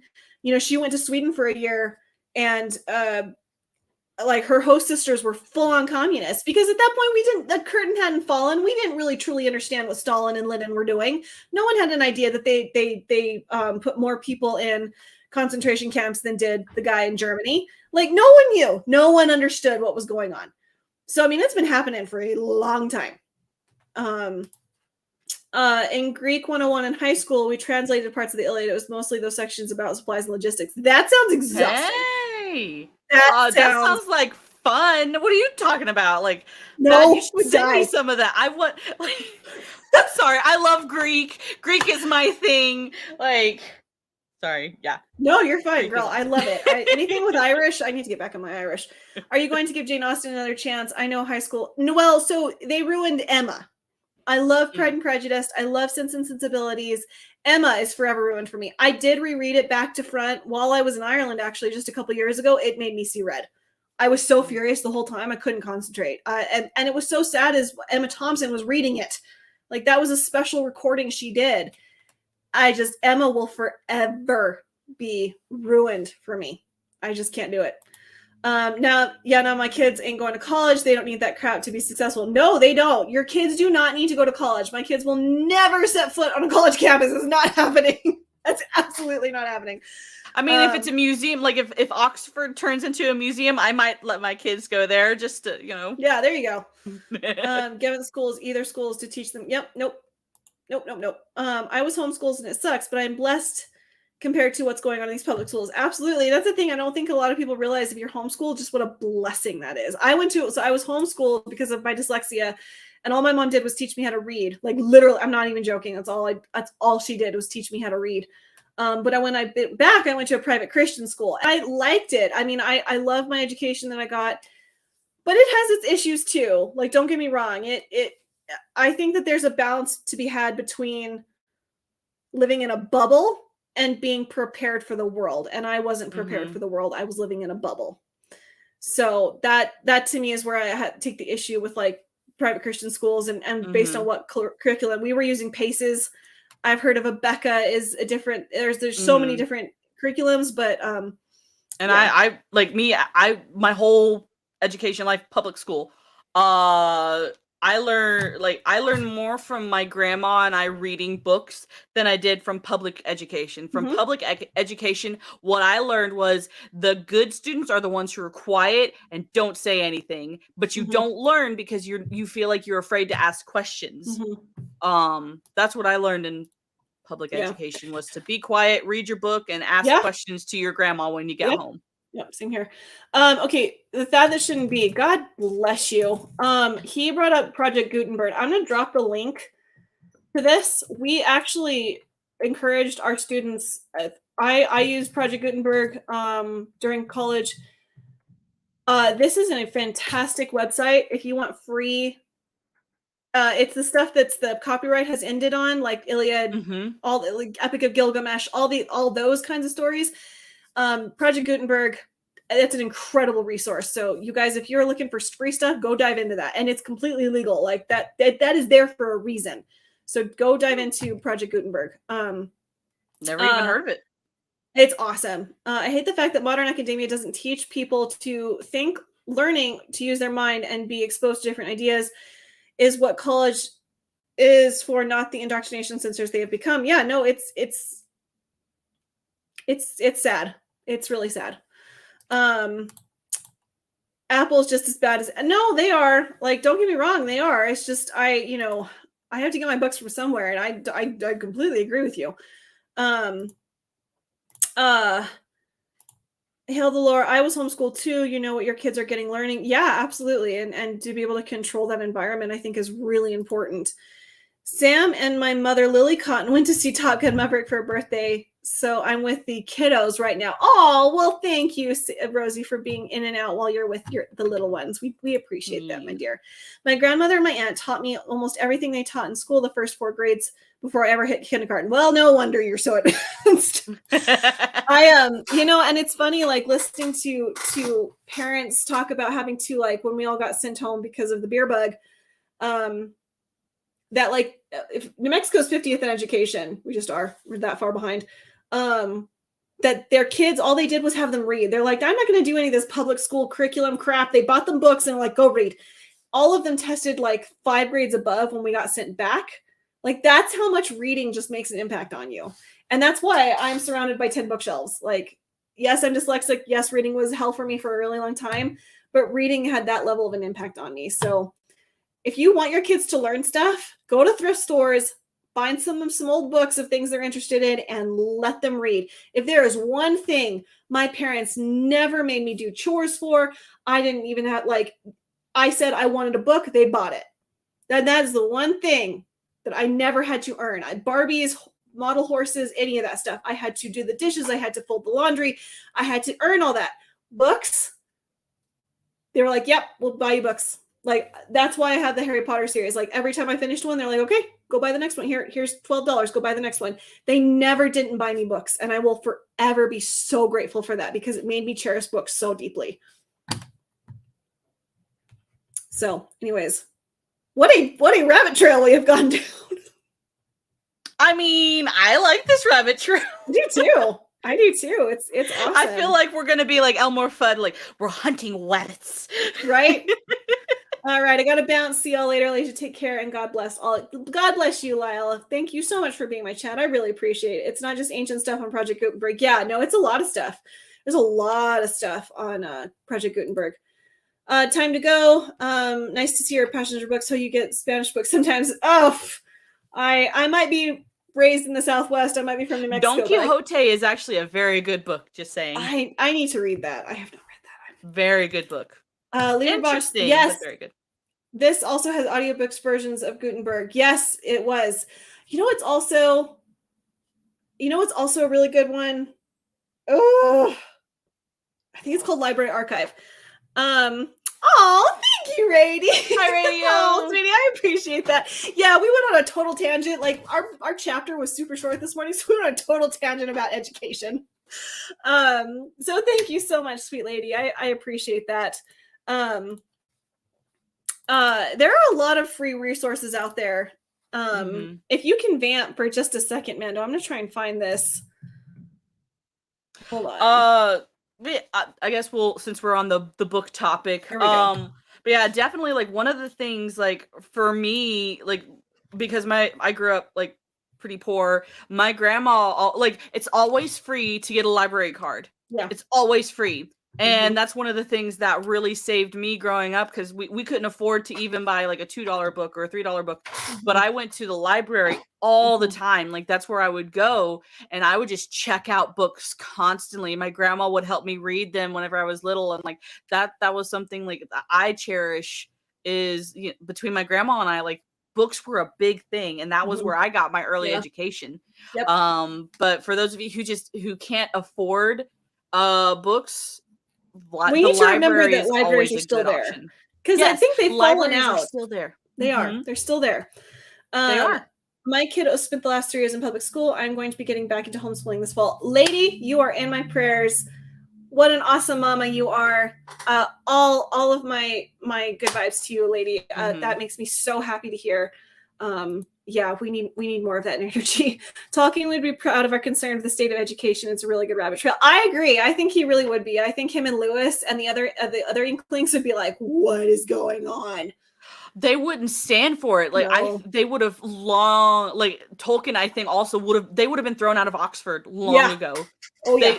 Because they would be on the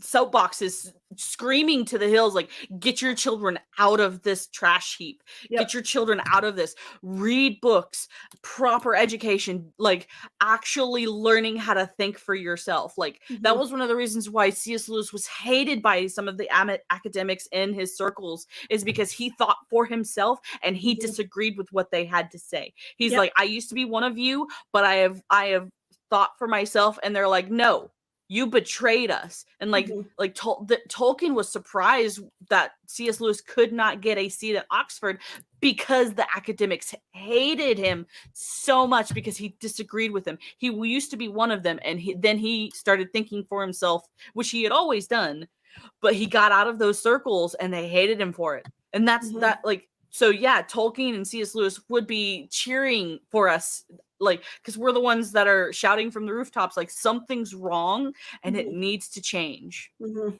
that's my little Well said, lady. Well said. If you want to read something profound and self-enlightening, find a paper by Paul Tillich, I don't know, a Protestant theologian called The Courage to Be. It's about the difference between fear and anxiety. Ooh. Yes. Yeah, in my church history class when I was in college, I read a little bit of that. Thank you for the encouragement, Alasia, and you. Oh, you're welcome, my dear. You're welcome. They would have started the Inkling University. Oh my gosh, that would be there right now. We had that.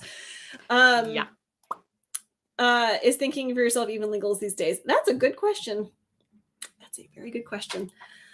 Well, Mando, this has been awesome. This has been a really good discussion. Glad we had this. And I appreciate you guys sticking around, because the whole point of this is to go through these books. And I was just like, this chapter was, it was fine, but it was really short and it was kind of boring. And it was the same iteration of the same thing over and over again. But Rosie, I saw you liked it, and I'm glad you did, sweetheart. So thank you guys for sticking around and hanging out with us while we vented about education. Manda, I think you hit it on the head. I think Tolkien would be disgusted, and I think that he would be at the forefront of fighting back at this. And again, Matt Walsh and the guys at the Daily Wire, they've been at, the grade school level. They've been at kindergarten. That's what they're fighting, and we should be fighting there. But I think that people just they're bypassing universities, because I think so many people do find them to be a lost cause, that they're forgetting just how insidious and dark those places are. Because like I've said, on the news, we're seeing like this indoctrination of everything is out in the open for everyone to see. But the thing is, when you get into your classes, a lot of that is not as evident. And I said this before, and I will keep saying this. It's a discussion in one class. It's a reading in another class. It's a conversation you overhear in the sub. It's here. It's there. It's a drip here and there. And it slowly sinks into your psyche without you even realizing it. So even if you're sending your kids to, like, if you look at their curriculum and be like, oh, this professor, they did some good stuff. Like, it doesn't look woke. No, you don't understand. It's the way even the syllabi are like phrased now, like the level of bullshit that's on the syllabi itself. Like this is just like, here's your reading for the academic year. Here's your assignments. It's so slow how they do it, that people are just writing off universities, because it's like, oh, it's always been like that. I'm like, okay, well, if it's always been like that, then stop sending your kids there. Stop giving money to universities. It's literally that simple. They will start to crumble if they can't get their kids in. If nobody's attending them, they will go away. Trust me. And the state will stop funding things. They will. UNM has been on the cusp of this for I don't even know how long. UNM, and again, like, to get into the University of New Mexico, you have to have a pulse. If you're breathing, you get in. There's just no prerequisite whatsoever. UNM has been on the cusp. Like, there were so many times in my master's where my funding was that close from being withdrawn from me, because I was humanities, and the humanities don't matter. Because because enrollment was down, and the state was like, we don't know what to tell you.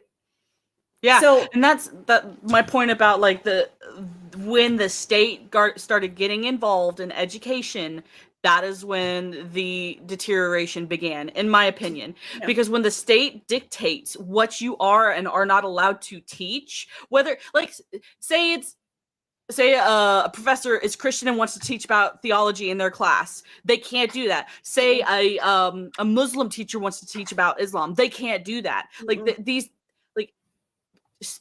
professors should be allowed to teach about what they're good at and their subjects. If they can't teach, if they have shackles on them, your children are going to suffer. Our children are going to suffer because people can't teach. Well, but they also, I mean, I agree with you, because that's the older generation. But what's scary about this new generation is that they're so much more radical than I think so many people would even believe. I mean, for me, like, the feminist stuff is just, it just seeped into my brain without me even realizing it. So it's these up and coming, it's my generation of scholars that I'm fearful of. Right. And just kind of an example that just came into my mind the other day. A friend of mine, they're doing a play the Hunchback of Notre Dame. One of my friends is a choral director, so she's directing a choir for the Hunchback of Notre Dame. All of these are academics, creatives, that whole world. And she's been in that world for a while, but she's a Christian. Mm-hmm. And one of the introductions for the choir, people stood up. They said their name. They said what part they're singing, like if they're a soprano, and what their pronouns were, their preferred pronouns. My friend's jaw almost hit the floor. Because that's just normal. That's just normal in the creative spaces. It's, hey, I am a soprano. I'm singing this part. Also, my pronouns are she, him, they, their, other, it, whatever. Like, it's in everyday life now. Like, it's just there. And people were caught off guard because they were like, oh, that's only in the academics. Well, the academics become real life eventually. Mm-hmm. That is where culture seeps out of through. Mm-hmm. Yeah, absolutely. Stop sending your kids to college. Stop doing it. Don't say that to the day I die. Just read a book. Just read the books. Elijah, Emma is one of my favorite Jane Austen stories. I hope there is time you'll be able to find your love for it again. I do too, because I love the other books. I do too. Freedom of expression is only for extremists now. If you don't think like them, you're attacked. Yeah, honey, I know. Yes. I know. And I commend you for staying. I praying about your PhD. I'm always around if you need to vent. Like, seriously, I really, truly do deeply mean that. If you need to vent about your professors or the work that they're making you do or what they're trying to push into your dissertation, honey, I'm here. Seriously, I am. Mm-hmm. I knew for the topic that I wanted my dissertation to be on, I knew what they would push on me to make my dissertation about. And that's also why I bowed out. Cause I was just like, I can't do this. So I'm always here if you need me, for real, because I understand what you're going through so well. So anyways, all right. I think it's time to start winding down, even though I'm loving this. I think it is. I need to get going. We got stuff we got to do today. Thank you so much. Nonprofit management, so hopefully it'll be a little better. Okay, good. This makes me feel better because I'm really worried about you. I was really worried.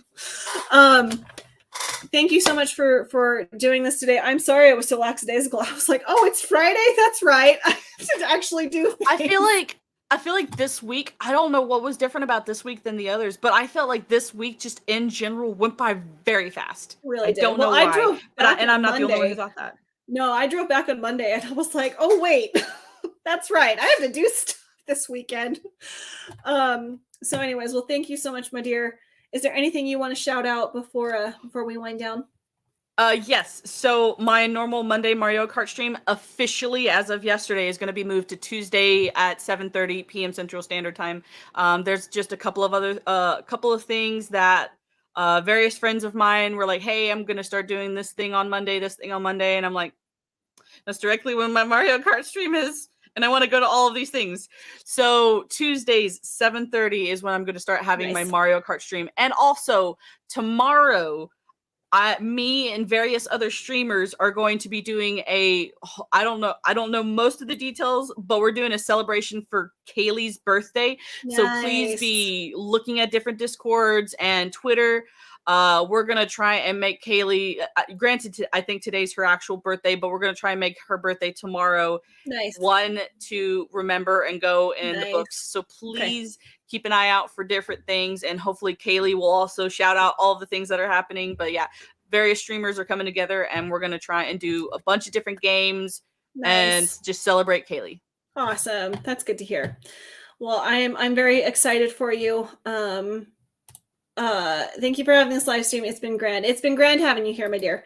Alasia, keep in mind when water is mud dry, the mud settles again. You have to think that one through. When water is mud dry, does that mean there's no mud in the water? The mud settles again. Maybe when the mud is kind of murky waters and then you let the water settle. Yeah. Maybe that's what that is. Maybe I like that. I need to sit with that for a while and work that out in my brain. I'll get it this evening. All right. Well, again, everyone, thank you all so much for all the donations. your support. It's deeply appreciated. So, and happy birthday, Kaylee, my dear. You are so loved and seen in this community. We so appreciate everything you do for all of us.